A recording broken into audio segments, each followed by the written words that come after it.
Boa noite, pessoal. Estamos de volta com o Cristão do Mundo Real.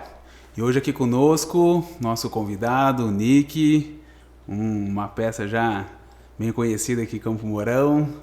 Nick, obrigado aí por ter aceitado o convite de estar aqui conosco, viu? Obrigado, Joel. Eu que agradeço. Que isso. A gente fica feliz em poder contar um pouquinho a sua história, né? Poder realmente contar aí como é a vida de um cristão.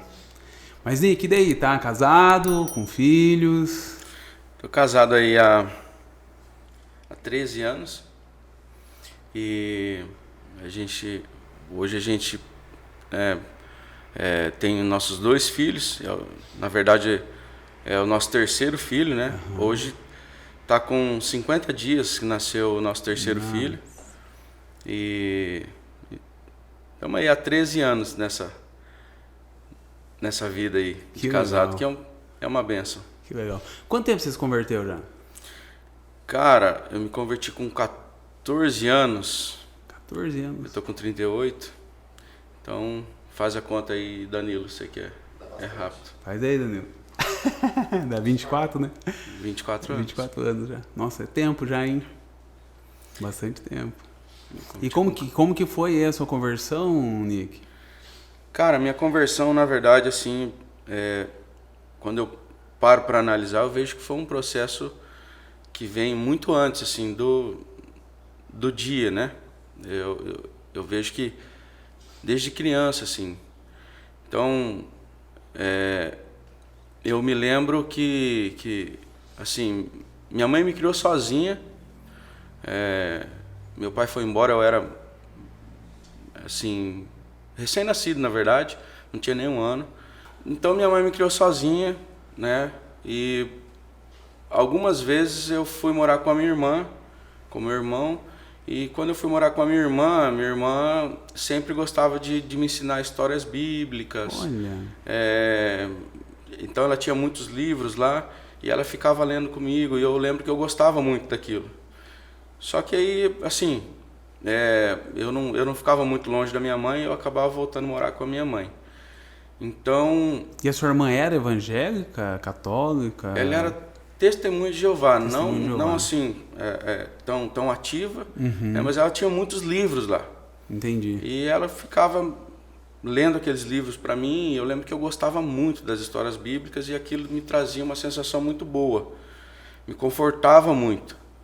Então, quando eu tinha aí meus 12, 13 anos, que foi aonde eu estava desvirtuando, que eu, assim, já estava andando com meninos, já estava bebendo, já estava começando a fumar, já tinha sido expulso da escola. Então com 12 anos? Com 12 anos. Eu lembro que quinta, sexta série eu já tinha sérios problemas, já estava andando com amigos assim que hoje muitos morreram, outros estão presos, primos meus. Então, nessa época aí foi onde eu comecei a ter um encontro com a música também, e a gente se reunia na casa de um deles para ouvir música, para assistir, na época, aquelas fitas cassete do Guns, e aí a gente comprava bebida e cigarro, ficava lá a tarde inteira ouvindo música, aí a gente começou a montar banda e tal. Então eu estava indo para um caminho muito difícil. Alguns deles já estavam começando a usar drogas e tal. Então, você não chegou a usar? Não. Não chegou a usar? Era só bebida e cigarro mesmo? E cigarro. Então, assim, já com 11, 12, 13 anos, entendeu? Mas eu lembro que eu sempre chegava em casa e eu lembrava das histórias bíblicas, e eu ia dormir, eu ficava mal, e eu falava com Deus, e eu queria mudar. E um dos meus amigos, na época o Rony, ele era desviado da igreja, os pais eram pastores em Barbosa Ferraz, e teve um acampamento na igreja do pastor André, na primeira quadrangular. Teve um acampamento, sua irmã estava, a Leteia, E tava o Franz, tava o Johnny, tava o João Paulo, o Fabinho. Então, cara, e ele falou pros pais dele, ele falou o seguinte: eu vou, mas só se o Nick for. Na verdade, meu nome é Maicon, né? Sim. Todo mundo me conhecia por Maicon. E ele era o único dos meus amigos que, assim, me chamava de Nick, assim, esporadicamente. E aí ele falou assim: eu só vou se o Nick for. Aí os pais deles pagaram a minha inscrição para eu ir. Isso. E aí ele falou: então eu vou. E aí, cara, a gente levou bebida na bolsa, a gente levou cigarro. A gente falou: vamos lá ver se de repente tem umas meninas bonitas e tal. Vamos lá para bagunçar, né, cara? E, cara, eu não gostava de crente, eu detestava crente.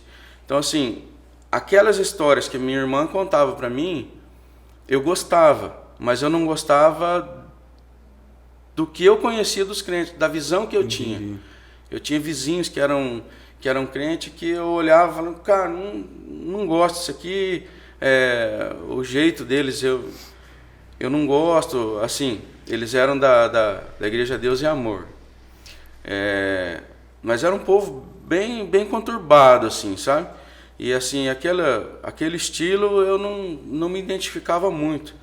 Entendi. Então eu não gostava, cara. Você achava que aquilo era ser um cristão? Aquilo era ser cristão, e aquilo era seguir Jesus, e aquilo era o que a Bíblia ensinava. Então eu não... Cara, eu tinha aversão, na verdade, né? E aí eu cheguei nesse retiro, cara, de jovens e adolescentes. Você lembra onde foi? Lembro, foi em Piquirivaí, numa chácara lá do Fernando e a Fernanda na época. Nossa. Eles eram líderes dos adolescentes. E aí os jovens e adolescentes se reuniram para fazer o retiro lá. Cara, e eu cheguei lá, falei: cara, eu não vou aguentar ficar aqui com esses crentes e tal, mas vou bagunçar também, né, cara? À noite eu e meu amigo, nós vamos tomar esse litro de vodka que a gente trouxe, vamos sair no meio desse mato aqui, vamos fumar, vou dar em cima das meninas e tal. Mas, cara, eu cheguei lá, o ambiente era totalmente receptivo. A galera veio, me cumprimentou, abraçou e tal, e eu fiquei com o pé atrás, e o pessoal tava jogando bola a hora que eu cheguei. Aí, pessoal, vamos jogar bola. E eu gostava demais, né, cara? Eu gosto demais de futebol. E, cara, vamos jogar. Cara, os caras tudo gente boa jogando bola. Primeiro que essa visão que eu tinha de crente, nem jogar bola não jogava. Então eu não podia jogar bola. Eu falei assim: eu vou ser crente, não posso jogar bola? Daí tá. O pessoal jogando bola e tal. Muito legal, cara. Terminou de jogar bola, o pessoal: vamos pro Rio. Aí já fui, aí na hora que eu cheguei, esse meu amigo, daí eu me tornei o Nick. Porque esse meu amigo, que de vez em quando me chamava de Nick, ele pra zoar falou assim: esse aqui é meu amigo Nick. Aí a galera: ô Nick, aí eu fiquei meio, vai, né? Fui jogar bola: ô Nick, aí a gente fiz amizade, os caras só chamando de Nick e tal. E aí ficou o retiro inteiro chamando de Nick. E ficou. Aí eu fui pra igreja e ficou Nick, né? Então aí a gente se divertiu pra caramba. Aí à noite teve o culto. No culto eu fiquei meio assim. Eu lembro que a palavra foi legal e tal. Louvor muito simples, só violãozinho ali e tal. 2, 3 violão na época. O Fabinho, o João Paulo, o Franz tocando violão. Depois do culto, a galera foi para uma vigília. Orar no meio do mato. E você foi junto? Vamos. Eu não. Eu louco para ir, né, fumar um cigarro e tal. Aí, vamos. Cara, eu tinha feito tanta amizade com os caras tão gente boa. Eu falei: vamos, velho. Vamos ver o que é esse negócio. Cara, lá eu senti uma presença de Deus. Os caras orando e tal. E assim, a galera pentecostal, sabe? Cara, aquela molecada que eu vi jogando bola, que eu vi nadando comigo ali na represa e tal, os caras, gente boa, cara, os caras ali orando, cara, eu falei: cara, tem uma coisa diferente, eu quero isso aí pra mim. Aí, cara, a gente saiu dali, eu já saí diferente. Eu lembro de uma oração que eu fiz: assim, numa simplicidade. Eu falei, Deus, muda meu coração. Não tinha entregue a minha vida para Jesus, mas Deus muda meu coração. Vontade. Assim, eu lembro de uma coisa que eu pedi. Me liberta do vício do cigarro. Eu não queria mais fumar. Eu falei, cara, eu não quero isso aí. Me ajuda. Então naquele momento você já era viciado já, então, assim? Já, você já fumava bastante. Aí eu já tinha 14, né? Eu comecei lá com 12. Então já tinha algum tempo já brincando e eu já não ficava um dia mais sem, né? Então eu já andava sempre com a carteira de cigarro e tal, aquela coisa. E eu lembro que eu pedi isso para Deus. E, cara, saí dali e a gente voltou para casa. Cara, a galera tinha um gás, já era madrugada já. Aí, o Oficina G3 tinha tocado aqui em Camorão uma semana antes. E a galera tava doida. O João Paulo e o Fabinho já tinham a banda, né? A banda a qual depois eu vinha fazer parte. Então, a banda. Eles já tinham a banda. E aí eles começaram a contar como é que foi o show. E o João Paulo era muito louco e ele começava a imitar o PG, como é que o PG entrou no palco. E ele colocava as músicas do CD Indiferença e entrava correndo, ficava pulando, assim, dublando ali, né, cara? E aí a galera toda começou a pular, velho, começou a levantar e o rock and roll comendo solto e eu curtia rock, né? Então, assim, era na época do Charlie Brown, na época do Raimundos, e aí eu já tinha uma bandinha já que de garagem ali, que assim. A gente se reunia para fazer bagunça, né? Tocar a gente não sabia, mas a gente estava começando a aprender e já achava que tinha banda. Então, e eu fiquei chocado com aquilo lá. Falei, cara, primeiro que eu nunca tinha ouvido música gospel. E aquele CD Indiferença é animal, é fantástico, né, cara?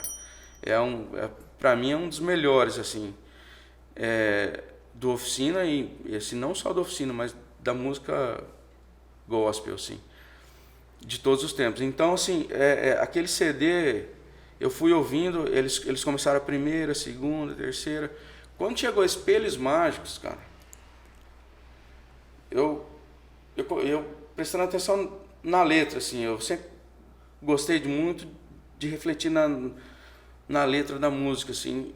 E, cara, aquela mensagem foi mexendo comigo. Falei,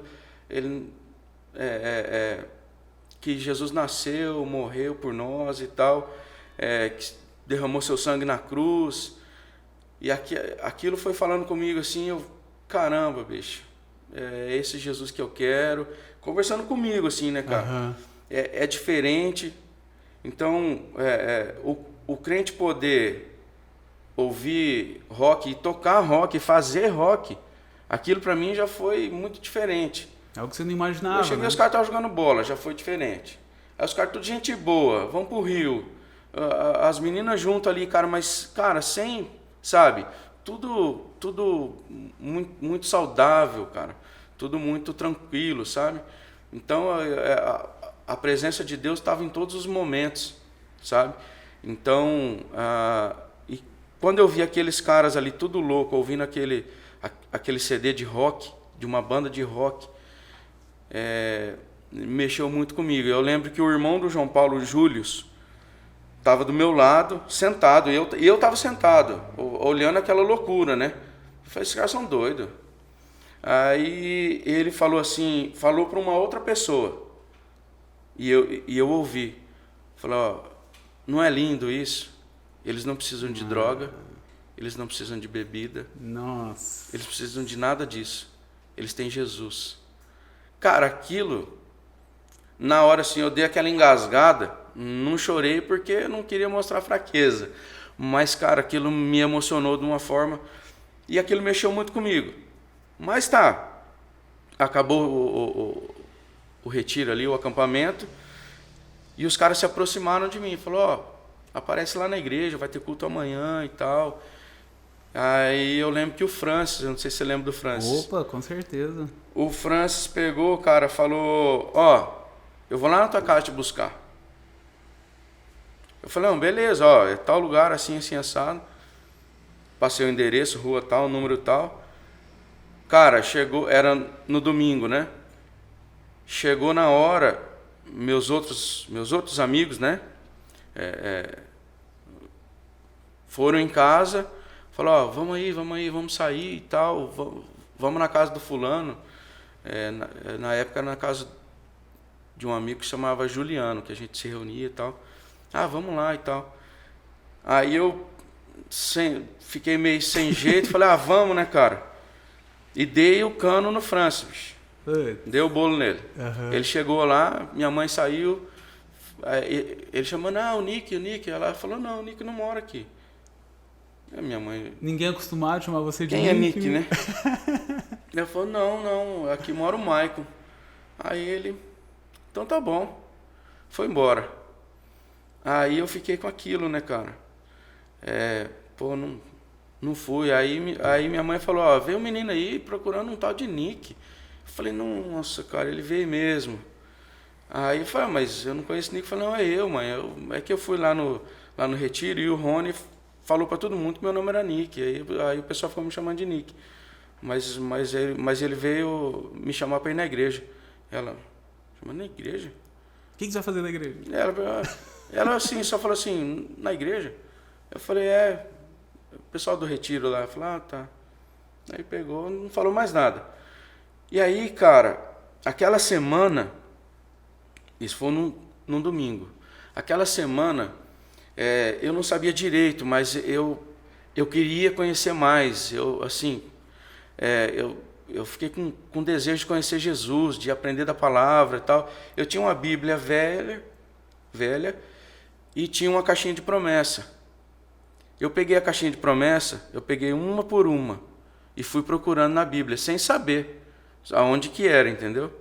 Aí, folhando ali e tal, eu lia, aí tinha a referência, aí eu pegava, ia lá na Bíblia e marcava. Aí pegava outra, eu fiz isso com a caixinha de promessa inteira. E assim... E isso você só tinha no acampamento? Só tinha no acampamento. Mas eu voltei, não deu certo de ir no culto de domingo, mas eu passei a semana inteira fazendo isso. Aí meus amigos chegavam em casa, vamos, eu não. Eu fiquei trancado dentro de casa, trancado. Falei, cara, eu não vou lá, porque se eu for, eles vão estar fumando, eles vão estar bebendo, eu não vou conseguir. Vai me dar vontade e eu não vou conseguir, então eu vou ficar aqui. Aí os caras, o Mike ficou louco. O cara tá trancado dentro de casa lendo Bíblia. O cara não sai para ver o sol. O cara tá lá, você chega lá, ele tá lá na mesa da cozinha, com uma caixinha de promessa e uma Bíblia, tudo marcada. E eu fiquei, cara, a semana inteira trancado dentro de casa. Falei, não quero, velho, não quero. E sua mãe?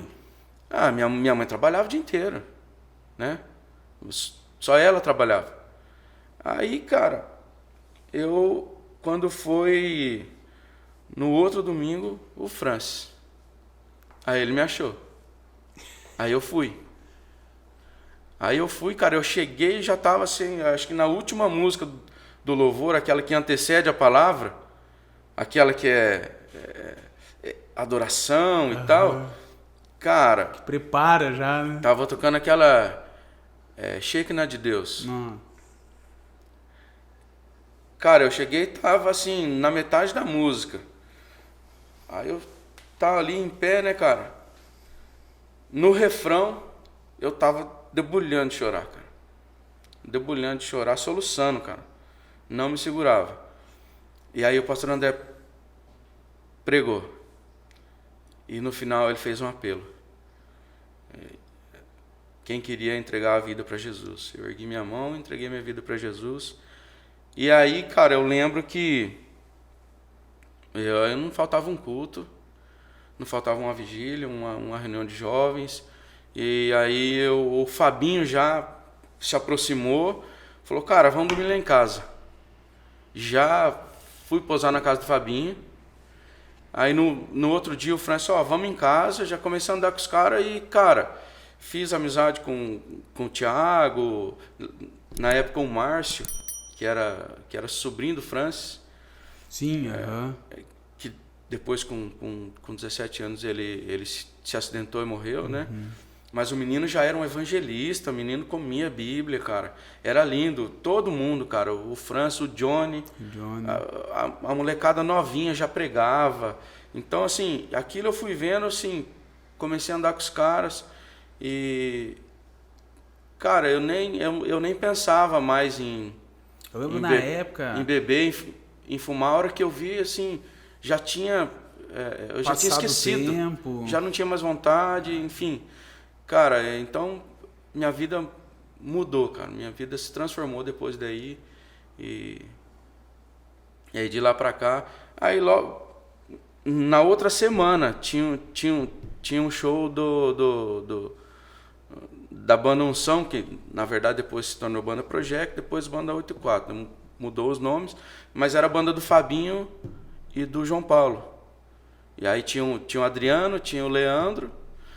E eles tinham uma banda e sempre tinha louvorzão. E aí tinha o Maná Lanches, que era um lanche que tinha ali perto do Gelo Sapeca, ali próximo ali. E eles sempre faziam ali. Aí, isso foi num domingo, no outro sábado teve esse louvorzão lá. Que veio a banda do Maico, a Manaim. Várias igrejas. E assim, tinha muita banda, né? Na época. E a galera fez aquele show lá e tal. E eu fui lá assistir a banda do Fabinho. O Fabinho já era meu brother. E assisti a banda do Fabinho. Na outra semana, o vocalista que era o Clebão, o Kleber, não sei se você lembra. Não lembro. O Kleber saiu da banda, ficou sem vocalista. E eu, amigo do Fabinho, o Fabinho me mostrando Banda Resgate, Oficina, Novo Som, Cats Barneia.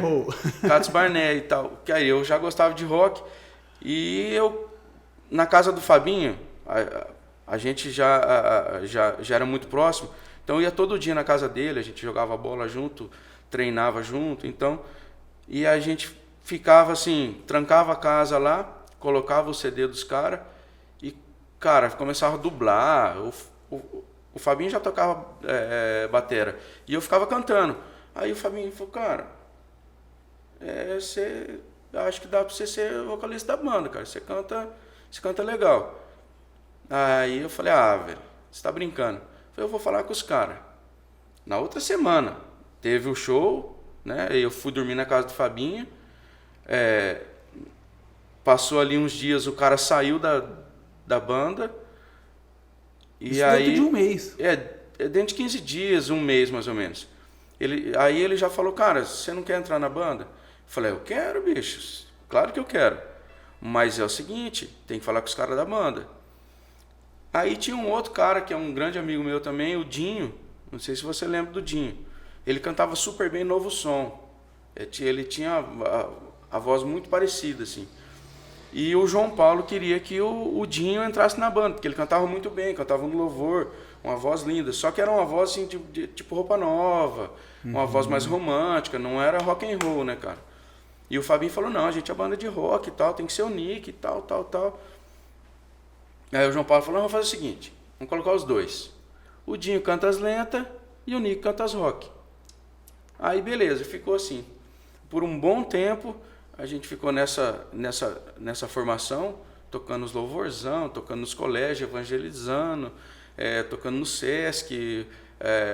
Então, assim, onde chamava, a gente estava indo, levando a palavra. Só pra gente comparar um pouquinho, não sei se hoje ainda tem isso, mas eu lembro que nessa época, até na época que o Danilo tinha banda também, tocava muito em colégio, né? E será que isso tem ainda hoje? Cara, não, eu acho que não tem. Eu nunca mais ouvi falar assim de banda evangélica. Mas acho que não tem não.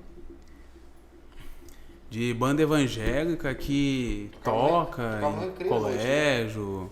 Não era? Hã? Nos recreios? Era nos recreios. No intervalo, né? Você tinha ali 15 minutos, era pouco tempo, mas você já evangelizava muita gente. Assim, às vezes eles organizavam assim, do recreio pra frente, às vezes era só as bandas, eu organizava e estendia um pouco, né? Então, às vezes tinha evento específico, e aí chamava as bandas para tocar. Então, e tinha muito tinha muitos ministérios que evangelizavam nos colégios, né? Então essa galera organizava os eventos e tal e chamava as bandas. E aí a gente ia sempre, toda vez que a gente tocava, a gente pregava, né? Fazia o apelo ali para aceitar Jesus. Então era um negócio bem evangelístico mesmo, né? O nosso coração sempre foi esse. Então, cara, eu queria que tudo aquilo que tinha acontecido comigo, toda aquela experiência que mudou minha vida, eu queria passar para todo mundo. E a música era a coisa que eu amava e é o instrumento que Deus colocou na minha mão. Sim. E me deu a oportunidade de junto com esses caras. E aí, assim, a gente, desde o começo que eu entrei na banda, eu, Fabinho, João Paulo, Adriano e tal, vamos escrever, cara, vamos escrever, vamos falar aquilo que Deus tem feito na nossa vida e vamos tocar nossas músicas, vamos tocar os covers, vamos. A gente gostava muito de fazer cover da Oficina, alguma coisa do Resgate também, mas a gente, assim, era fanático por Oficina G3. Então, e aí, logo assim, a Oficina lançou outros CDs e a gente ficou fascinado. Então, a gente tocava muito Oficina G3, alguma coisa de Resgate ali, mas a gente gostava muito de escrever nossas próprias músicas e falar aquilo que Jesus tinha feito na minha vida. Eu queria falar para todo mundo e eu queria que aquilo fosse transmitido para todos, né? Então, assim, eu lembro que a gente sempre conversava assim que a gente queria fazer o nosso som para saquear o inferno e povoar o reino dos céus, né? Então, aquilo era a nossa vida, na verdade. Então a gente respirava aquilo lá, a gente amava demais. Então, quando a gente não estava tocando, a gente estava ensaiando, estava na igreja, ou estava no louvor. Então, e aí de lá para cá... Vocês ficaram quanto tempo com a banda? Cara, com a banda... No total, né? Porque teve as mudanças de nome e tudo. Foi mais ou menos dos 14 aos... Cara, não foi tanto tempo, parece que foi mais. Mas foi uns 10 anos, 12 anos. Mas é bastante, se a gente for comparar com o tanto de banda que sai com os adolescentes jovens, né? Porque até mesmo o pessoal da banda, até hoje você tem relacionamento com todo mundo. Sim, são meus amigos, são meus irmãos, né? Então a gente tem um relacionamento hoje que pode acontecer o que for, a gente sempre vai estar ligado. A gente se fala sempre. Ô, Nick, nessa jornada tua como cristão, você chegou a se esfriar, desviar, alguma coisa assim, ou não? Sim. Você chegou? Sim. Isso muito tempo depois da sua conversão? Cara, bastante tempo depois. Principalmente depois assim que a banda acabou, né? A banda acabou, assim, eu nem sei dizer o porquê, não teve um motivo. A gente nunca sentou para chegar e falar assim, a banda acabou, mas simplesmente a gente voltou de São Paulo, porque a gente foi um tempo morar em São Paulo, a gente foi embora, a gente ficou 2 anos lá, estudando música, tentando tocar por lá e tal.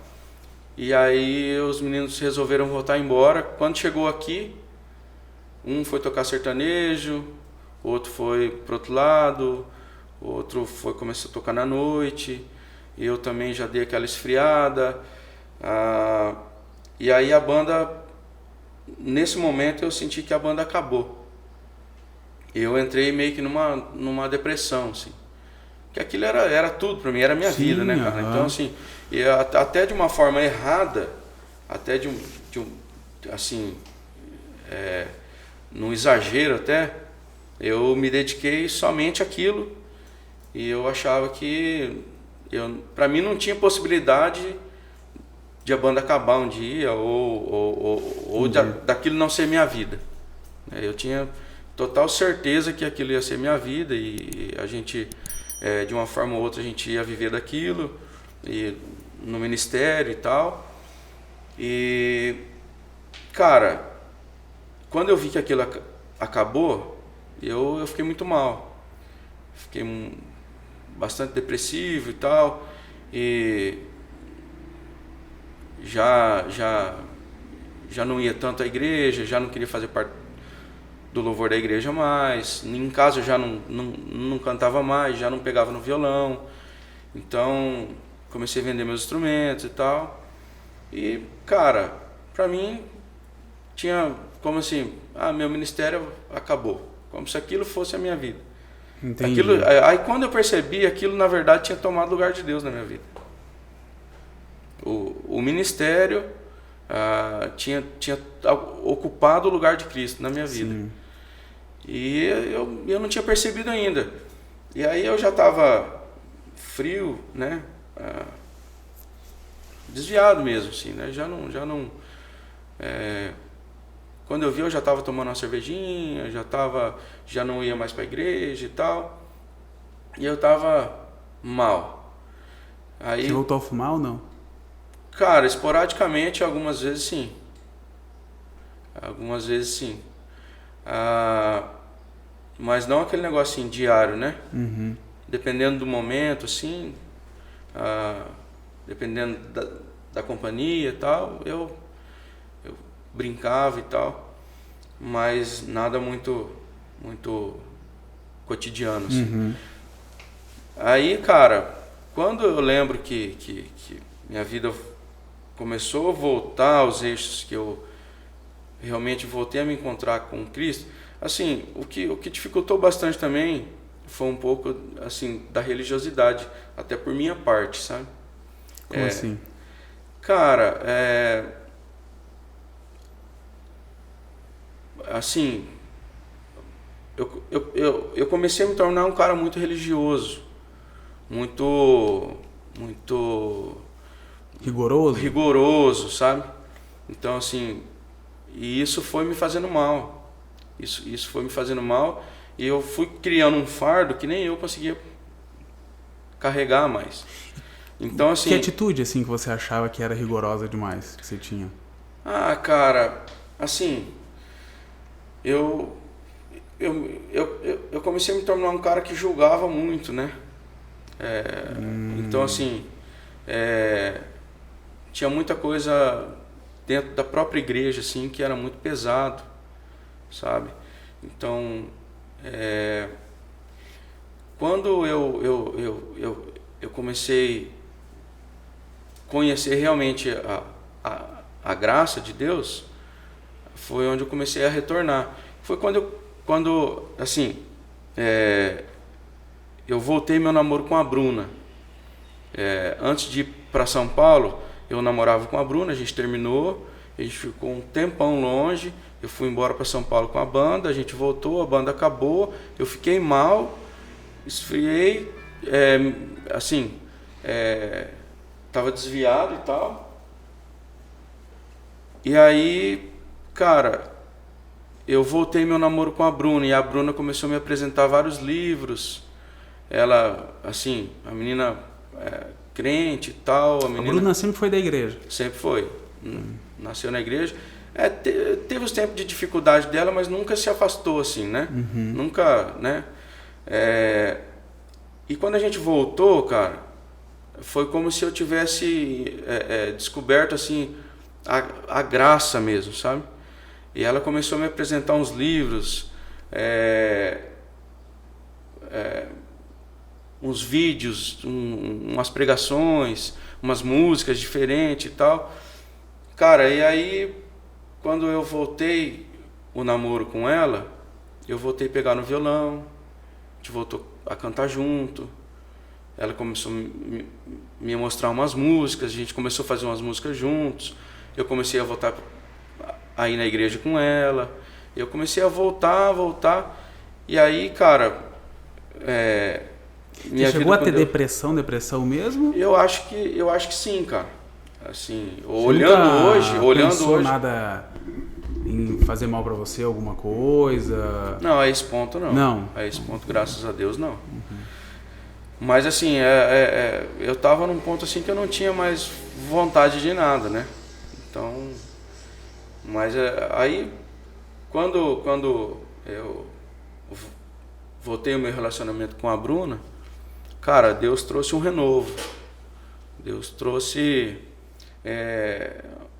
um refrigério, assim, um ânimo, né? Até esse domingo agora a gente teve uma palavra na igreja, pastor Everton, que pregou essa mensagem na igreja. Qual que é a igreja que você participa hoje? A Calvary Campo. O pastor Diego e o pastor Everton. Legal. E o pastor Everton, ele trouxe a palavra e ele falou um pouco sobre o livro Peregrino, ou Peregrino, né? E na mensagem ali teve um ponto que ele trouxe, que ele falou sobre o ânimo, né? Então, porque Jesus falou, deu um branco. Jesus disse, nesse mundo tereis aflições, mas tem de bom ânimo, eu venci o mundo. E esse ânimo que Jesus fala, depois assiste lá a mensagem no YouTube, lá no canal da Calvary Campo. Foi uma mensagem fantástica. Eu não vou lembrar certos os detalhes, mas ele falou que vem do original ânima, que quer dizer virtude, coragem, vigor, vida, esperança, sabe? Aquele negócio que tem de bom ânimo, tenham vida, tenham coragem, tenham alegria. Então eu tinha perdido isso. Aquela alegria, aquele ânimo, aquele vigor, aquela, sabe? Então, e aí eu comecei a pensar, por que Jesus fala isso, né? Tem de bom ânimo, porque você pode viver sem esse ânimo. Entendi. E esse ano você pode perder. Então, você acredita então que se na Jesus época te você alerta, perdeu o ânimo? porque você pode perder. Na época eu tinha perdido esse ânimo. E Jesus restaurou esse ânimo. E quando você voltou ao namoro, vocês estavam indo em qual igreja? Na Quinta Quadrangular. Na Quinta. Na época. Depois se tornou IPC, né? Uhum. Que legal. Então aí, logo depois, a gente começou a participar na Calvary. Bem no comecinho da Calvary. Bem no comecinho, acho que tinha umas 10 pessoas. Era lá na chácara, Capela do Calvário. Eu conheci lá, porque eu fui num acampamento lá que chamava Desperta. E os jovens, era interdenominacional, eles usavam só espaço, não era vinculado à igreja Calvary Campo. Mas eles se reuniam lá, nessa chácara, né? Então, durante esse acampamento ali, eu fiquei sabendo que tinha uma igreja lá que estudava a Bíblia versículo a versículo, capítulo por capítulo. E assim, eu estava sedento, eu estava apaixonado pela palavra de Deus, tinha voltado a estudar a Bíblia e tal. Aí eu peguei e fui visitar, eu e a Bruna. E aí a gente fez essa transição, a gente começou a participar, fazer parte do louvor. A gente começou era bem no comecinho, tinha umas 10 pessoas que se reuniam lá. E aí a gente veio pro centro da cidade, num outro prédio, e agora a gente está no prédio novo. Que legal. Então, mais ou menos isso. Ô, Nick. E nesse tempo também teve os seus, né? Sim. Você vai... Não é nem tudo alegria, né? Essa fase foi a pior, né? Mas teve outros momentos, assim, de perder o ânimo nessa caminhada, né? Aí eu casei com a Bruna, e a gente começou o ministério com terno e saia, e nesse tempo teve seus altos e baixos ainda, teve suas... então, mas Deus é bom, Deus é bom. O tempo todo. Ô Nick, você tem aí uma história bonita em relação ao seu primeiro filho, né? Era uma filha? O filho, um filho, o Ian. né? O Ian. O que aconteceu, Nick? Cara, nessa época vocês estavam na igreja. Na verdade, assim, eu não diria que bonita, mas assim, eu posso dizer que a mão de Deus estava lá. Né? Foi muito difícil na época, Mas hoje, cara, Deus é soberano, né, cara? E a gente precisa confiar e descansar nele. Mas o nosso filho Ian, ele foi diagnosticado com um problema no coração, uma cardiopatia, ventrículo único e tal. Tinha umas outras complicações e foi diagnosticado ainda na gravidez, né? Na barriga da Bruna ainda. Então a gente, por volta do 5º, 6º mês, a gente ficou sabendo desse problema e a Bruna precisou se mudar para Londrina, que lá tem o Hospital do Coraçãozinho e tal, e então ele ia nascer lá e ainda tinha um risco de nascer prematuro, né? Tinha o risco de nascer antes, e se nascesse antes complicava ainda mais. Sim. As chances ainda seriam menores, porque assim que nascesse ele ia passar por uma cirurgia, então ele precisava nascer com toda a estrutura já própria para esse tipo de problema. Então aqui Campo Mourão, assim, dependendo do problema que pudesse acontecer, ia precisar transferir para Londrina. Então a gente já preferiu já ir para lá no 6º mês. Então ela ficou morando lá e eu aqui trabalhando, fazendo faculdade, enfim. Eu morando aqui e ela morando lá. Todo final de semana, à sexta à tarde eu ia para lá, voltava no domingo à noite para na segunda-feira trabalhar. Então a gente ficou aí até o final da gestação nesse processo, né? Ela lá e eu aqui.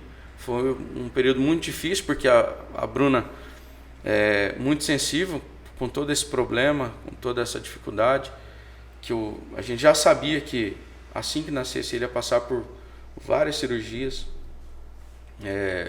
durante a vida dele, e se ele passasse por aquele momento, ele ia passar por outras cirurgias, outros tratamentos durante a vida, né? Até depois de adolescente, jovem, ele ia ter que passar por processos. Então ela do 6º mês até o fim da gestação, nessa angústia, sabe, nessa pressão e nessa luta lá, sozinha. A mãe dela foi lá, mas ela sentia muita falta do marido, né? Sim, nessa hora, e eu aqui sozinho, minha esposa lá sofrendo sozinha lá. Então foi um período bastante difícil. E aí o Ian nasceu. Nasceu de quantos meses? Não, nasceu normal, no tempo certo, no dia certo. Graças a ela se cuidou bastante, né? Então não teve esse problema de nascer prematuro. E nasceu o Ian. Ele nasceu, cara, lindo, fantástico, assim, perfeito aos nossos olhos, né? Tinha esse problema no coração dele, mas lindo, perfeito, cara. Você olhava assim, você não imaginava, né, cara? E depois de uma semana ele passou por uma cirurgia no coração. Ele foi direto para UTI? Não foi precisou? Direto para UTI. Precisou porque assim ele tinha muita dificuldade de respirar por conta da cardiopatia e desse problema que ele tinha no coração. Então, mas assim, os médicos, todos eles, sempre deram total esperança. Falei, não, a gente vai fazer, ele vai passar bem, pode ficar, né? Tem o risco, mas assim, as chances são grandes. Então a gente tinha aquela esperança, né, cara? Vamos que vamos, né? Vamos lutar e vamos passar por isso. Aí depois de uma semana ele passou por essa cirurgia e se recuperou super bem, cara. A cirurgia, assim, era complicadíssima, era para levar assim 7, 8 horas, não deu 2 horas, assim, foi tranquilo, foi rápido e tal. A recuperação dele estava perfeita.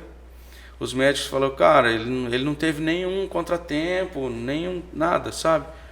Nenhum, assim, imprevisto, nada. Então ele se recuperando muito bem, cara. E eu lembro que era numa quinta-feira, a Bruna me ligou, eu estava num intervalo da faculdade, ela me ligou e falou, ó, tô indo para casa, tô super cansada, tal, vou tomar um banho, tava até agora com o Ian, e o médico passou hoje e falou que amanhã a gente vai pro quarto, a gente vai ter alta. Nossa. Então, cara, falei, nossa, que legal e tal, né? Ela se emocionou, eu também, né? Falei, não, amanhã eu tô aí, porque já ia ser sexta-feira, mas amanhã eu tô aí e tal. Eu tava super feliz que já eu ia poder ir pra lá e eles iam estar no quarto, né, cara? Uhum. E aí, cara, quando foi, eu voltei pra aula, cara, na última aula ali, 10 minutos pra acabar, tipo, quase 11 horas, a Bruna no telefone. Eu já, caramba. Pedi licença, saí da aula, atendi, ela desesperada, chorando, desesperada, falou, ó, me ligaram, pediram para eu ir para lá urgente. E ela pensou, poxa, nunca me ligaram, Sim. né? Desde que ele nasceu, nunca precisei. Alguma coisa aconteceu, passou mal, alguma coisa assim. E eu, na minha cabeça também, pô, teve uma recaída lá, passou mal. E eu lembro que meu sogro, junto com o pastor Diego, passaram na faculdade para me buscar e a gente foi junto. Mas até então você não sabia o que tinha acontecido? Não, eles sabiam. A gente parou, na saída de Campo Mourão ali, a gente parou no posto e meu sogro só falou assim, ele me chama de Michael, né? Falou, Nick, Michael, você vai ter que ser forte, tá? O Ian passou mal, a gente não sabe o que pode acontecer, preparando, né? Uhum. A gente não sabe o que pode acontecer, você tem que ter preparado, você vai ter que ser forte, a Bruna vai precisar de você. Aí, cara, aí eu desabei, né, cara? Aí eu fui daqui lá chorando, mas buscando força pra chegar lá, dar força pra Bruna, né, cara? Cheguei lá, fui direto na recepção. Ele mal tinha estacionado o carro, eu já desci do carro, já fui direto na recepção. E já cheguei e falei, ó, minha esposa tá aí, a Bruna e tal, meu filho o Ian tá aí e tal, aconteceu alguma coisa aí, eu quero ver eles. O cara, sem saber, assim, numa inocência até, o cara falou, não, deu um probleminha na certidão de óbito e ela precisou ir pro o lugar lá, tipo IML e tal, né? Eu não lembro o nome lá da instituição lá. Falou, ó, deu um probleminha, eles foram para lá na certidão de óbito. Certidão do quê? Aí ele percebeu, né, cara? Falei, putz. Ah, cara, ali sentei no sofá que tinha do lado ali.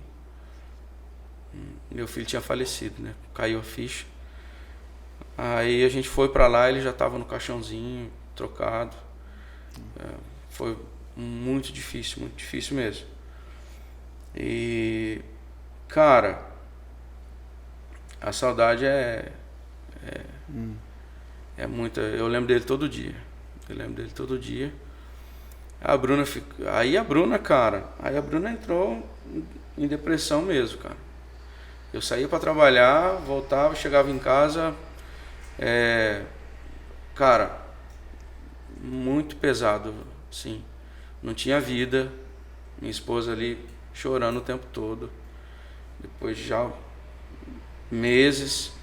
E, cara, eu orava, Deus, restaura o nosso lar, restaura a nossa casa, traz vida novamente, restaura minha esposa. E Algum momento você ou a Bruna culpou Deus? Cara, nos primeiros dias eu fiquei bem revoltado, né? O meu sonho era ter um filho, né, cara? Meu sonho é ter minha família e ter um filho. E o Ian, a gente assim, a gente sonhou demais com ele, a gente vibrou demais com essa com essa gestação. E a gente, cara, eu orei demais pela cura dele. Eu orei demais pela... Assim, eu tinha convicção de que Deus ele ia passar por todas as cirurgias e tratamentos e tal, mas eu acreditava que ele ia sair dessa, sabe? Que a gente ia ter o nosso filho, a gente ia para casa. Eu visualizava isso todo dia, a gente saindo do hospital, chegando com o nosso filho em casa. E a gente sabia que ia ser difícil, mas a gente tinha certeza que ia dar certo. Mais uma vez, assim, eu me entreguei totalmente a esse sonho meu, né? Que era o meu filho. Então eu não contava com a possibilidade dele de não dar certo. Então, no começo, assim, eu fiquei bastante zangado com Deus, assim, cara. Eu tive algumas conversas, assim, difíceis com Deus, cara. Eu tive uns tete-a-tete com ele aí que não foi fácil. Mas, cara, Deus, na sua infinita misericórdia, graça e amor, quando a gente ficou sabendo da gravidez da Aurora, tipo, cara, acho que 9 meses depois. E não foi programado? Não foi. Mas nessa época a Bruna já estava bem, já? Não. Não? Não. A Bruna só foi ficar bem quando ela ficou grávida da Aurora. Nossa. Até o nome dela veio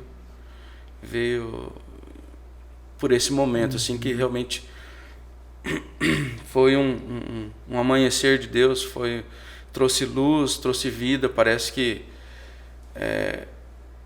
quando a Aurora veio, quando a Bruna estava grávida da Aurora, a Bruna, assim, se transformou, cara. Eu chegava em casa, já não era mais aquela escuridão, já não era aquela tristeza, já não era... eu vi que Deus restaurou, sabe? A Aurora veio realmente para trazer vida, trazer alegria, trazer luz, esperança e renovo. Ela realmente veio para ser essa aurora na nossa vida. Então, eu lembro que nesse processo a Bruna fez várias músicas assim pro Ian, para esse momento, assim, era a única forma que ela tinha de desabafar, de se expressar, né? Foi através da música. Se eu posso dizer que esse tempo gerou coisas boas, que esse tempo trouxe alguma coisa proveitosa, foram as composições da Bruna nesse tempo, que hoje eu vejo assim que são lindas e foram inspirações de Deus mesmo, sabe? Então, e aí veio a Aurora. Veio a Aurora e tudo se fez novo, cara. Tudo se fez novo. Então ela transformou nossas vidas. Ela é a alegria da nossa casa, cara. Ela assim, sapeca, arteira. A menina, ela acorda cedo, já acorda no 320, ligado a milhão, cara. E assim, ela é a alegria da casa. Agora a gente tem o nosso terceiro filho, o Benjamin, que é o filho da nossa alegria, né? O significado do nome dele,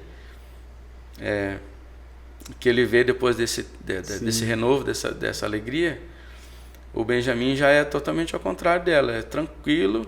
O menino é uma paz, cara. Ele é calmo, sereno e tranquilo. É o oposto da Aurora. A Aurora é elétrica o tempo todo. Desde que nasceu, ela chorava a madrugada inteira, cara. Tudo, ela chorava. Eu virava a madrugada ali, tentando ninar ela. Cara, não tinha acordo, bicho. Ela sempre foi pra frente. O Benjamin, cara, já dorme a noite inteira, cara. Ele, pra falar pra você que ele não chora, assim, é difícil ele chorar, cara. Só se não atender ele rápido, porque ele dá aquela resmungadinha ali, né? Você vai lá rapidinho, mamou, dormiu, tranquilo. Só se realmente tiver com muita cólica, se tiver realmente incomodando demais. No começo ele chorava para dar banho, agora nem chora mais para dar banho. Então, cara, eu lembro, no hospital ele chorou quando nasceu, para dar banho e o teste do pezinho que fura o pé do moleque, né?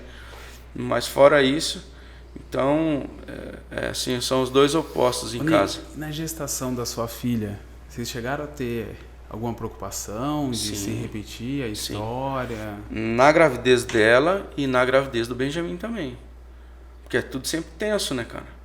Porque um dos médicos, um médico em Maringá, na verdade, que quando o Dr. Fernando aqui percebeu alguma alteração, ele, não é a especialidade dele, ele encaminhou, falou, vocês vão ter que procurar um especialista e ver o que realmente está acontecendo. E a gente foi para Maringá fazer o exame mais preciso do coração. E o médico, cara, numa falta de tato, numa falta até de educação, vamos dizer assim, nem um pouco sensível ao nosso momento, falou, olha, dificilmente ele vai resistir, nisso ele estava certo, e era bem complicado, e não caiu na besteira de tentar ter outros filhos, que vai morrer. Com essas palavras, cara, ele falou, ó, eu tenho histórico igual ao de vocês, de casais que tentaram ter outros filhos e morreram todos. Então não façam isso. Se quiser, adotem. E você, de repente, não vê isso como algo de Deus, para Deus provar que os seus filhos são dele e porque ele quis? Sim, com certeza, né? Eu não descarto essa hipótese e na verdade, tudo é por ele, né, cara? Tudo é por ele. Meus filhos são promessas de Deus, são presentes de Deus, milagres de Deus. Meus filhos são milagres de Deus. Mas, assim, esse médico, assim, até uma falta de conhecimento até. Depois a gente foi atrás de outros especialistas e tal. E ele falou isso pra nós, cara. Então ele matou meu sonho, entendeu? Ele matou o nosso sonho. Ele cara, a dor era multiplicada, porque além do risco de perder o meu filho, o Ian, que eu tinha, eu não ia poder ter outros. E se eu perdesse aquele, eu também não ia poder nem tentar ter outros. E... Será que foi isso que fez a Bruna sofrer mais? Também, né, cara? Ajuda. E aí, assim, toda a gestação era tensa. Foi tensa. Porque daí a gente ia voltar a fazer os mesmos exames, né? Para conferir, para ter certeza, sabe? E depois que nasce, você, né? Será que ainda não ficou alguma coisa e tal? Mas quando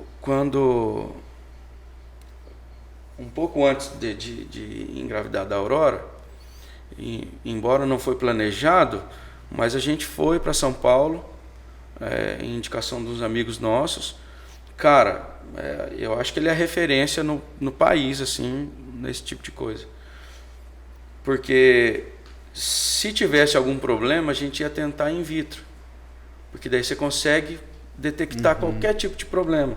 Aí você só escolhe aquele que, né? Então, mas ele falou, cara, vocês não têm necessidade de fazer in vitro. Não tem necessidade. Vocês podem ter 10, 15, 20 filhos. Não vai repetir o que aconteceu no primeiro. Foi uma fatalidade. A Bruna saudável, você saudável, totalmente compatível, não tem problema nem genética do pai, nem genética da mãe, nem incompatibilidade dos dois, não tem problema nenhum. Se tinha, o divino trouxe cura. A gente não sabe. Mas enfim, e aí veio a Aurora, mas e o medo? E a insegurança? E aí a mãe começa tá no processo de gestação, começa a voltar toda a lembrança, todo o processo. Então, cada fase, ela ia lembrando, então então foi as duas gravidezes. Na última a gente teve um susto do Benjamin.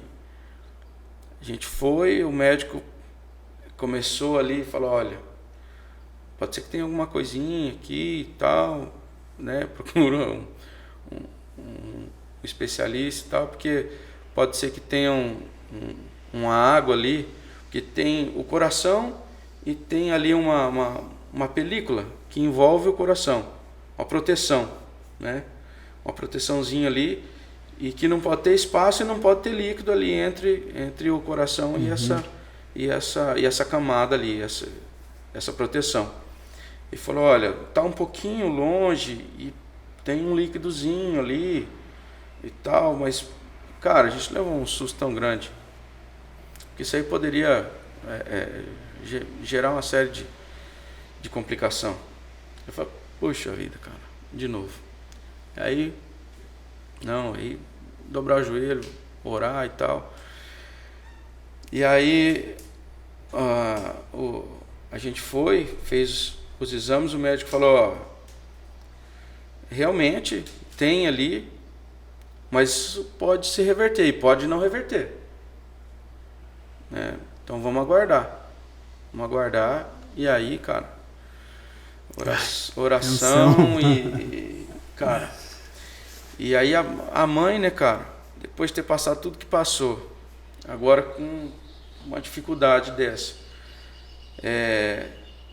a gente já não tem mais tanta certeza, né? Porque da primeira vez a gente tinha 100% de certeza. E agora eu falei, não, mas Deus está no controle, né? E aí, cara, passou o tempo, cara, normalizou, tranquilo, Deus cuidou.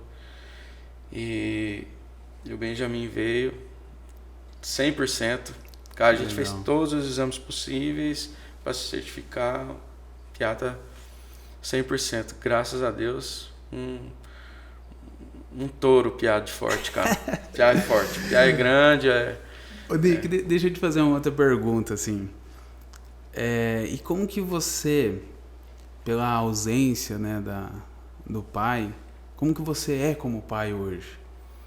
Cara, eu sou, assim, modéstia à parte, eu sou o pai mais babão, cara. Eu sou completamente apaixonado pelos meus filhos. Legal.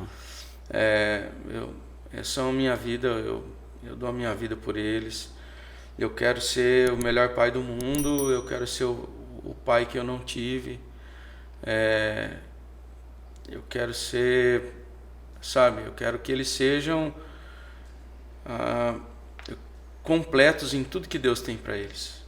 Eu quero que eles sejam realmente plenos e completos em tudo que Deus sonhou para eles, cara. Eu quero proporcionar e direcionar eles nos caminhos de Deus. Eu só tenho um desejo, cara, para os meus filhos. Que eles vivam para Jesus e que eles sejam realmente completos em tudo que Deus tem para eles, cara. Que eles não percam e cara, não deixem de viver nada do que Deus tem para eles, cara. Quero que eles sejam completamente cheios do Espírito Santo e vivam para Cristo e sejam plenos em tudo que Deus sonhou para eles. Legal. E eu assim, eu me sinto responsável em trilhar eles nesse caminho. Bom, você é, na verdade, né? De fato sou. Você é responsável. Mas é bonito a gente entender esse amor que Cristo tem com a gente, né? Sim. E pra gente entender esse amor, muitas vezes a gente tem que sentir um pouco na pele, né? Não que isso seja necessário. Falar que vai acontecer com todo mundo, o que aconteceu com você, cada um tem a sua história. Mas eu acho que isso que você viveu te aproxima demais, assim, de Deus, né? Porque você sente uma dor muito forte e você vê que o conforto é só do Senhor, né? Sim. Não é pessoa, sei igual, a gente casado, né? Você tem sua esposa, eu passei com uma história um pouco parecida. Sim. Mas não é a esposa que conforta, não é pai, não é mãe, não é pastor, não é ninguém, né? É só Deus. E é nesse momento que a gente se sente assim, próximo mesmo dele, Sim. né? E isso é maravilhoso, cara. Isso é bom. Nick, como que tá hoje? Hoje, então, você está na igreja, a esposa tá bem, vocês têm uma banda, né? Sim. Terno e Saia, né? Vocês estão com a banda ativa, tem algum ministério diferente aí? Como que tá a vida de vocês hoje? Cara, hoje sim, nós congregamos ali na Calvary Camp, que é a nossa igreja, é a nossa comunidade. Servimos ali no louvor, tanto eu quanto a Bruna. Agora, por conta da gestação e do nosso filho que é recém-nascido, a gente deu um tempo, mas eu acho que dentro de alguns dias agora a gente já retoma. Então nós servimos ali no louvor, na nossa igreja, nós amamos muito. Nós temos o nosso ministério que é o Terno e Saia, né? Que assim é algo que toma o nosso coração, que nós somos completamente apaixonados pela nossa banda, pelo nosso ministério, pelo pessoal da banda, Marcelinho, o Jonas, o Osiel, o Kleber. Então, assim, hoje diria que seria o nosso principal ministério, vamos dizer assim. Nós temos outros projetos, né? Eu retomei recentemente agora as músicas todo o trabalho da banda Project, que depois se tornou Banda 84. Eu retomei aquelas músicas, poxa, eu escrevi todas elas, né, cara? Junto com os caras e tal. Faz parte da minha história. São músicas que tocou vidas, sabe? Esses tempos atrás, eu encontrei uma pessoa no lanche e a pessoa veio falar comigo, falou: tudo bem, sou fulano de tal. Meu primo fazia aula com o João Paulo, na época de guitarra, e vocês tinham aquele CD, o Project, e ele pegou, mandou para mim. Eu estava na Espanha, e eu estava em depressão, e eu ia me matar, cara. Eu ia tirar minha vida. Nossa. E quando ele mandou para mim de presente, eu cheguei e eu coloquei para ouvir aquele CD. E depois que eu terminei de ouvir aquele CD, Deus tirou totalmente aquele desejo por tirar minha vida. Então, cara, e o cara pegou e me deu um abraço, falou: vocês têm a banda? Não tem mais, acabou faz tempo e tal, né, cara? Cara, mas cumpriu o propósito, sabe? Então, assim, o Terno e Saia é o nosso ministério, sabe? Mas, e aí eu ficava pensando, poxa, mas eu gosto tanto desse trabalho, que ficou esquecido, ficou para trás. E eu tenho um trabalho que era dessa banda, que ficou pela metade. A gente tinha gravado baixo, bateria, guitarra e tal, faltava gravar voz e teclado. E eu tinha isso guardado, o projeto aberto. E eu sempre, cara, voltava, ouvia, poxa, eu preciso terminar isso aqui. aquilo ali foi um presente de um presente assim, um cara lá de São Paulo que conheceu a gente, que resolveu investir, ele pagou o estúdio para a gente gravar esse disco. Até quem produziu os arranjos ali foi o Déio Tambasco, irmão do Duca, do Oficina e tal. Ele produziu, cara, ficou muito legal, e a gente não conseguiu terminar. Quando a gente voltou e todo mundo, né, se dispersou e tal, e aquilo lá ficou inacabado. E eu sempre, poxa, eu preciso terminar isso aqui. E aquele cara que ajudou a gente, que pagou esse disco, a gravação lá, ele faleceu. E a gente não terminou, e ele não teve o prazer de ver o trabalho terminado. Uhum. Então, assim, poxa vida, alguém investiu, cara. Alguém se doou, alguém acreditou, sabe, no ministério. Alguém, ele colocou o coração dele. A gente estava lá sozinho. Ele levava a gente para casa dele, cara. Ele cuidava da gente. Ele ia lá ver se tinha conta para pagar. Ele levava cesta básica. Então, assim, ele cuidou da gente como filho. E a gente não entregou aquilo lá. Então, eu tenho até um pouco assim, sabe, poxa, eu precisava terminar, cara, né? E aí eu pensava, poxa, mas eu tenho que eternizar e tal, né? E eu estava lendo um devocional que a gente tem o costume de ler em casa de manhã, que é do Spurgeon, né? A Aline, esposa do Diego, deu de presente para a Bruna. E a gente está lendo esse ano, né? Falou, ó, vamos todo dia de manhã, vamos ler. E ele, cara, tem um devocional do dia 12 que fala, assim, eu não vou lembrar as palavras dele, né?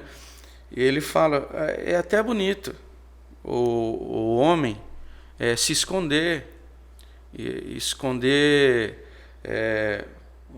os seus dons ou as suas habilidades, né? Até bonito o cara ser moderado, né? Mas não é nem um pouco louvável você esconder aquilo que Deus fez na tua vida e aquilo que pode ser bênção na vida de outros. Uhum. Inclusive pode ser um pecado contra o próximo e uma ofensa contra o próprio Deus que te concedeu isso. Então, se eu tenho todo esse trabalho, todas essas músicas que falam do que Deus fez na minha vida, que Deus me concedeu, colocou no meu coração, que transformou tantas pessoas, tantas assim, que seja essa única que não tirou a vida, né? E que pode alcançar outras pessoas. Eu negligenciar isso, eu esconder isso. Aí ele fala, o povo de Deus não foi para viver numa aldeia isolado, numa baixada escondida. Foi para estar no alto do monte, na cidade, para que seja luz. Não adianta nada você ser uma luz que está debaixo de um balde, uma vela que está debaixo de um balde, mas foi para estar no lugar onde pudesse realmente cumprir com o seu propósito. Sim. Trazer luz, né? Para clarear, enfim, trazer vida. E porque eu ficava assim, poxa, o que vão pensar também? Pô, o Nick tem a banda Eternizar lá, mas agora lança isso e não sei o quê. Cara, não. Meu foco é o Eternizar, meu coração está ali, meu amor está ali. Eu sei que o que Deus tem feito e aonde Deus tem nos levado é só a mão dele mesmo. E as canções, as composições, enfim, assim, tudo que Deus tem feito, eu vejo que é tudo por ele. Só a mão dele. Não foi nada a gente que planejou, não foi nada que a gente que fez, não foi na força do nosso braço, não foi o nosso talento, não foi, cara, até porque muitos de nós, né? Tirando ali um Jontos, que é um monstro, né, cara? Mas assim, eu sei da minha limitação. Sim. Eu sei da limitação de alguns de nós. E talvez sozinho eu não conseguiria fazer algo de qualidade, algo bacana do jeito que ficou e alcançar lugares aonde o Ternissaia chegou, se não fosse por Deus. Porque isoladamente alguns de nós têm muita limitação até, né? Mas juntos, a gente consegue fazer algo significativo para o reino. Então a gente se completa. Então o ministério principal eu diria que seria ali. Mas, cara, e eu ficava pensando, o que vão pensar? Falar a qualidade das... Reuniu a banda de novo ou não? Não. É só você que vai... É um trabalho solo. Ah, entendi. E aí, assim, eu ficava pensando, a qualidade das gravações, muitas letras eu não escreveria dessa forma hoje. Então, eu tinha um pouco de vergonha e eu tinha um pouco do que iriam pensar. Tipo assim... o cara tá se achando, ou tipo assim, tá atirando para todo lado. Cara, e quando eu li esse devocional, eu falei, cara, é isso. É Jesus, é pelo reino. Não importa o que vão pensar de mim, o que vão falar. Nada disso importa, cara. O que importa não sou eu, não é a minha reputação, não é isso. O que importa é se uma música dessa chegar e alcançar uma vida. O que importa é se o propósito de Cristo se cumpra. Então, aí eu vou terminar esse disco e já subi todas as músicas no Spotify, todas as plataformas digitais, todo o trabalho antigo, e vou terminar se Deus permitir, se Deus assim permitir, eu vou terminar e vou disponibilizar para que as pessoas possam ter acesso e que Deus possa fazer o que ele quiser e o que for a vontade dele. E então, e tem um outro projeto também que nasceu nesse processo, quando a gente perdeu o Ian, dessas composições que a Bruna fez e que a gente fez algumas juntos.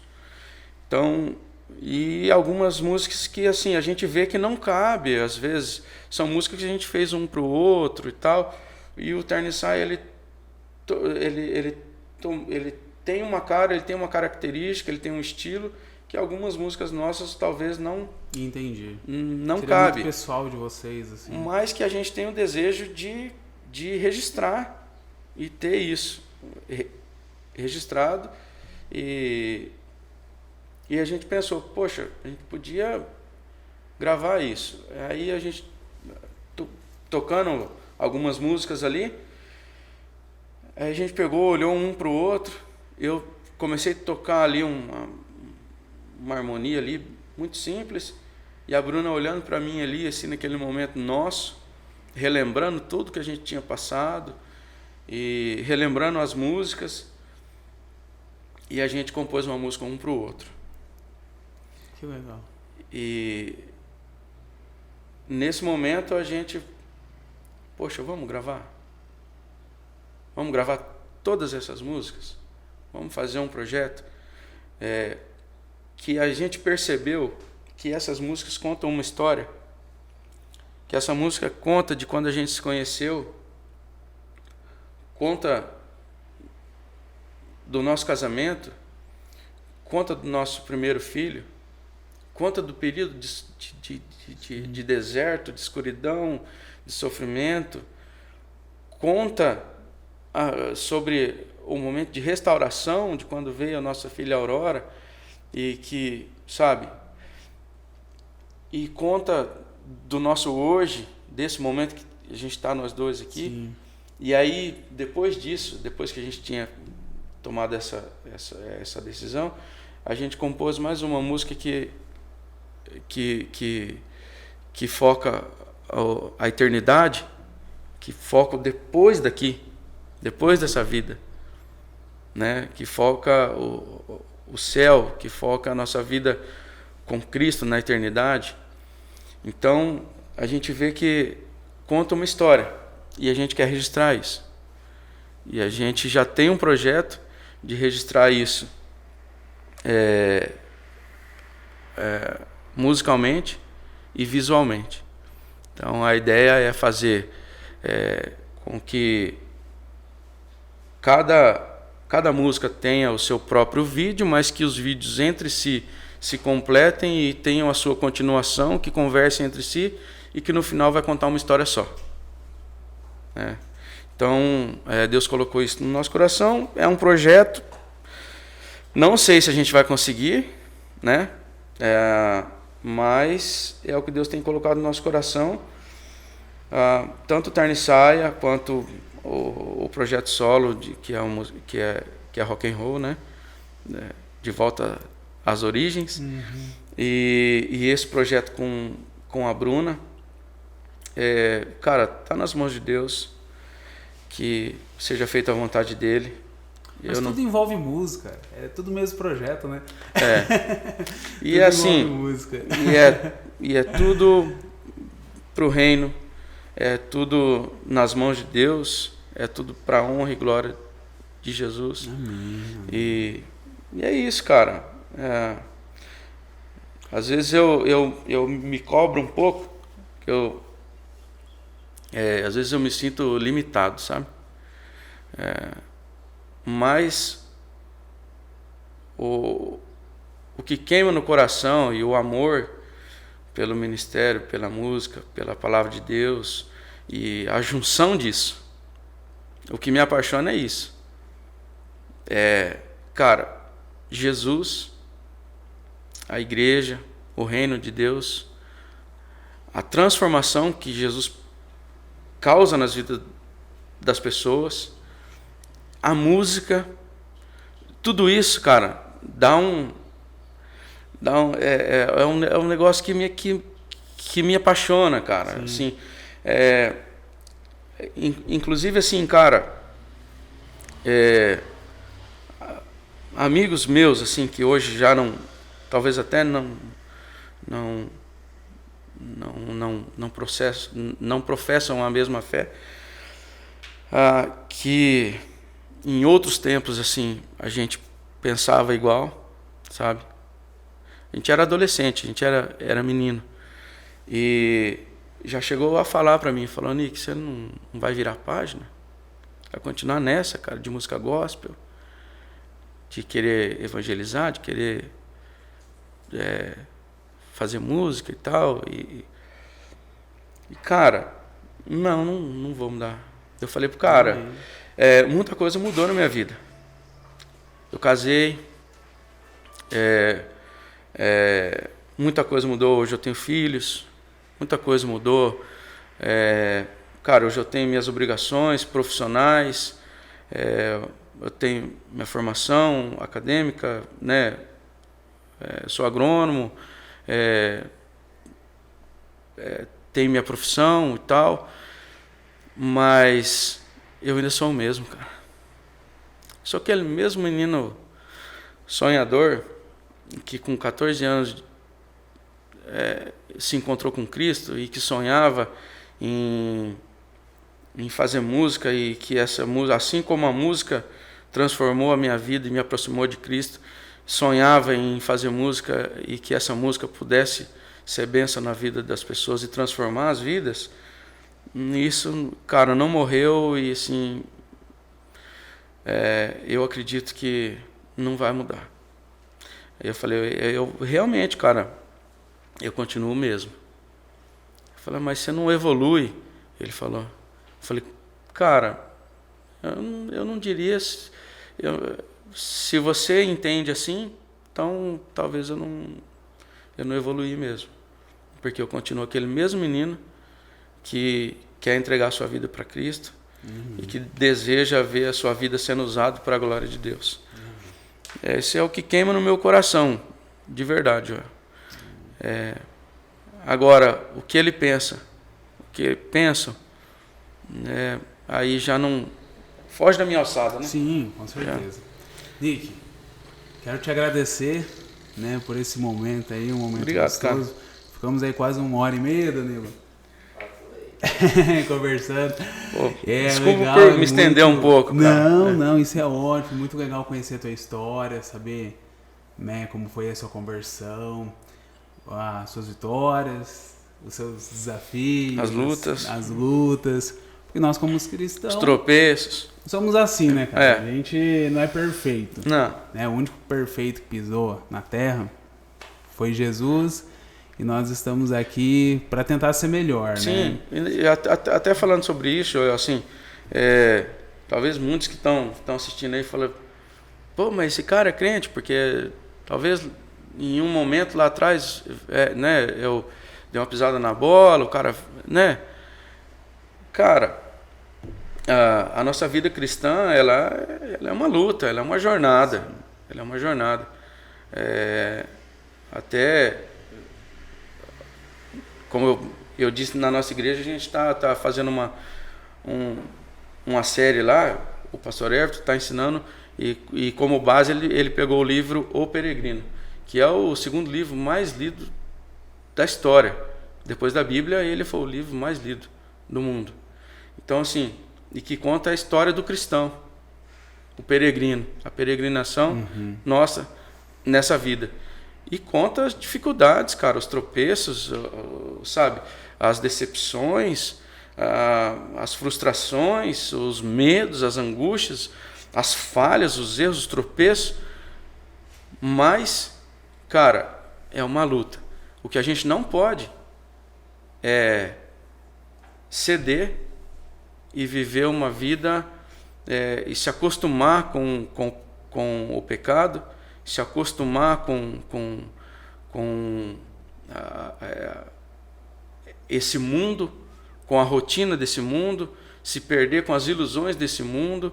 O que a gente não pode é cair no mecanismo desse mundo. Sim. E se dispersar e achar que essa vida é tudo que existe. Achar que isso aqui é tudo que nós temos. O cristão, ele vai ter suas dificuldades, vai errar, vai ter momentos, cara, vai passar talvez momentos longos, sabe? De desânimo, sabe? Pode até se distanciar um pouco, mas é uma luta. Sim. É uma luta constante, cara. Uma vez me disseram, cara, não larga da sandália de Jesus. Fica ali, cara. Nem que seja se rastejando, não Sim. desiste, não larga. E, cara, é a vida do cristão. Ele é uma luta. O dia que ele deixar de lutar, aí ele se perdeu mesmo. Pessoal, essa é a história de vida de um cristão, né? A gente contou o testemunho do Nick aqui, mas um cristão vive assim. Nós sabemos as dificuldades que todos passam, cada um com a sua dificuldade, cada um com a sua luta, cada um com a sua vitória. E o testemunho do Nick pode chegar na vida de alguma pessoa, pode ajudar, assim como já ajudou a vida de uma pessoa. Sim. Então a gente pede para vocês, compartilha esse vídeo, curte esse vídeo, ajuda aí a gente poder alcançar mais pessoas para Cristo. Amém. E isso é para o reino. Beleza, pessoal? Nick, obrigado novamente, com Deus. Pessoal, abraço.